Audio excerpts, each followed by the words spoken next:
সেমনি কয়েকজনকে আইসিছিলাম। আজকের এই অনুষ্ঠানের প্রধান অনুষ্ঠান এবং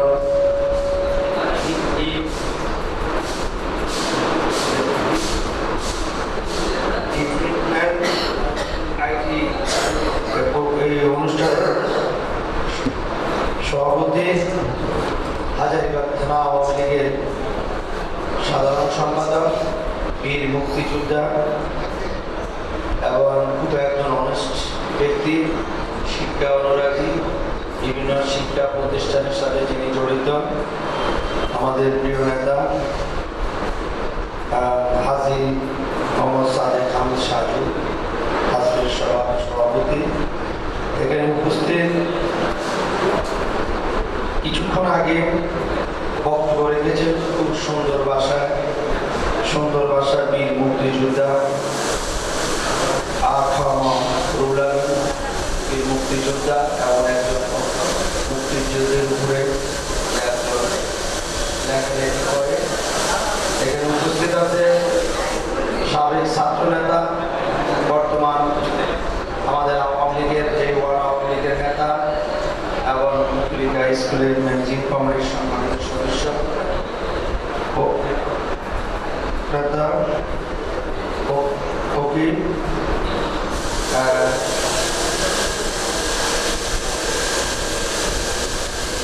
উপস্থিত আছেন আমাদের এখানে থানা আমাদের সদস্য লতিফ ভাই, এখানে উপস্থিত আছেন আমাদের স্বেচ্ছাসেবক লীগের সিনিয়র সহসভাপতি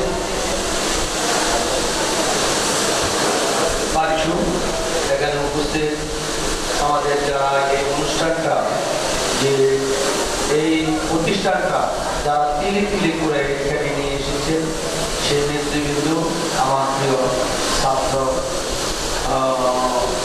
ভাই বোনেরা, আসলে এখানে বক্তব্য আমাদের ভাইরাই বলছেন, অনেক সুন্দরভাবে বলেছেন। আমরা যে শিক্ষা অর্জন করেছি সে শিক্ষা আপনার কাজে লাগে না, সে শিক্ষা আর কাজে লাগবে। আমরা যে শিক্ষা নিয়ে আসছি কিন্তু আবার ওই শিক্ষা থেকে আজকের শিক্ষাটাই কিন্তু জন্ম নিয়েছে। ওই শিক্ষার ভুল ত্রুটি নিয়ে, ওই শিক্ষার মেধা নিয়ে আজকের শিক্ষাগুলা রিসার্চ করে আজকের শিক্ষাগুলা কিন্তু সৃষ্টি হয়েছে। অর্থাৎ আগামী 5 বছর বা 10 বছর পরে ওই আমরা যে শিক্ষা অর্জন করে নিয়ে আসছি 70-এর আগে, সেই শিক্ষা হয়তো আর কিন্তু আমাদের দেশে আর চলবে না, আর কিন্তু সেই শিক্ষার কাছে আমরা আর যেতে পারবো। তাহলে এখন যারা শিক্ষিত হবে তাদেরকে কিন্তু ওইভাবে কিন্তু গঠনটা কিন্তু ওইখান থেকে তৈরি আসতে হবে। আমি আজকে ধন্যবাদ জানাই যে আমাদের ছোট ভাই নাদিম, সে কিন্তু যে বুঝতে পেরেছে যে আমার ভিতরে শিক্ষা আছে, আমি আমার শিক্ষা দিয়ে আমি কিছু জিনিসটা আমাদের এই এলাকায় আমরা করার জন্য চেষ্টা করেছি। সেই চেষ্টায় আজকে অনেকে সেখানে অংশগ্রহণ করেছে। আমি মনে করি এটা একটা ভালো কাজ হয়েছে। আরেকটা জিনিস আমরা মনে করি কি, আজকে প্রতিটা স্কুলে, প্রতিটা কলেজে কিন্তু আজকে কম্পিউটার ইন্টারনেট ছাড়া কোনো বিকল্প থাকবে না। আজকে দেখা যায় পৃথিবীর বড় উন্নতমান ইউনিভার্সিটিগুলোতে একটা ছেলে আজকে ক্লাসে যাইতে পারে না, কিন্তু ক্লাসের যে পড়াটা তারা কিন্তু নেটে দিয়ে দেয়। ওই ছেলেটা কিন্তু রাত্রে তার নেটের থেকে কম্পিউটার থেকে বাইর করে সে কিন্তু ওই লেখাপড়াটাই কিন্তু করে। আমরা দেখি তো বিদেশে গেলে আমরা দেখি বিদেশে যে বড় বড় ইউনিভার্সিটিগুলোতে কিন্তু ক্লাসের ছাত্র খুব কম হয়। অনেকে অভাবের কারণে বিভিন্ন জায়গায় চুরি করে লুকাইয়া কাজ করে, কিন্তু ছাত্ররা কিন্তু ঠিকই যখন মাস শেষে অ্যাসাইনমেন্ট দেওয়া হয় তখন ঠিকই কিন্তু তারা সেই লেখাপড়ার উত্তরটা কিন্তু দিতে পারে আর দেয়। তা আমরা আগামী দিনগুলোতেও কিন্তু এই যে আমাদের শেখ হাসিনা যে ডিজিটাল বাংলাদেশের যে বাস্তবায়ন করতে যাচ্ছে সেটাও কিন্তু আমাদের দেশে কিন্তু সৃষ্টি হবে। কিন্তু সৃষ্টি করতে হলে কারিগর, কারিগর কোথায় পাবো? এই হলো কারিগর। যারা আমাদের সামনে আছেন আপনারা এলো তখন এই কারিগর।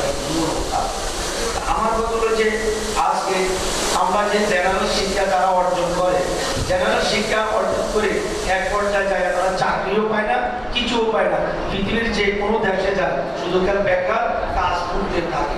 আর যারা আমাদের দেশে এখন যে এই সরকার, শেখ হাসিনার সরকার, এই যে কারিগরি শিক্ষা, প্রত্যেকটা এলাকায় একটা কারিগরি শিক্ষা বা স্কুল কলেজ এখন শুরু হয়েছে।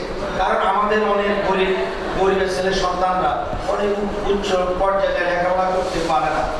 তারা যদি নিষেধ থেকে যদি একটা কারিগরি শিক্ষা অর্জন করতে পারে, যার কম্পিউটার, তারপরে বিভিন্ন শিক্ষা আছে, সিলাই, তারপরে মানে আরো অনেক শিক্ষা আছে, সেই শিক্ষাগুলো যদি অর্জন করতে পারে তাহলে বিদেশে গেলেও তারা কিন্তু ওই শিক্ষাগুলো দিয়ে তারা তৈরি করে কিন্তু চাকরি অর্জন করতে পারবে, টাকা পয়সা নিজে কামাই করতে পারবে।